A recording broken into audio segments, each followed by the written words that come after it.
Hi hello welcome to బండెడ family రుచులకి స్వాగతం సుస్వాగతం.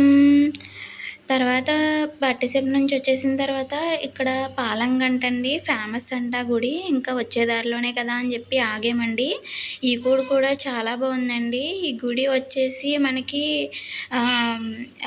శివుడు అనేది మనకి నీళ్ళల్లో ఉంటాడండి. శివుడు అనేది చూపిస్తానండి వీడియోలోను. గుడి అంతా చూడండి మీరు ముందుగా, తర్వాత మీకు శివుడిని అనేది చూపిస్తాను.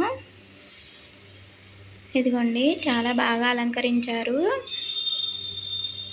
ఎప్పుడూ రావట్లేదండి, ఇదే ఫస్ట్ టైం అండి రావడం. పట్టుసీమ ఫస్ట్ టైమే, ఇలాగే పాలంగి కూడా ఫస్ట్ టైమేనండి. ఇంకోండి శివుడు చూడండి ఎలా ఉన్నారో. ఇదిగో నందేశ్వరుడు శివుడు అక్కడ ఫోటో కనిపిస్తుంది చూడండి, అలాగే ఉన్నదండి సేమ్. బాగుంది, చాలా బాగుంది. మీరు కూడా తప్పకుండా దర్శించండి. అలాగే ఇక్కడ చెరువులో శివుడు ఇలా లైటింగ్తో కనిపించారు. అలాగే అందులో కూడా చెరువులో నుంచి వాటర్ తెచ్చైతే శివుడి మీద అయితే అభిషేకం చేసుకుంటున్నారండి. అలాగే ఈ పాలంగి గుడి మీకు ఎలా అనిపించిందో కామెంట్ చేయండి. Thank you for watching. Like చేయండి, షేర్ చేయండి, నా ఛానల్ అయితే సబ్స్క్రైబ్ చేసి నాకు సపోర్ట్ చేయండి.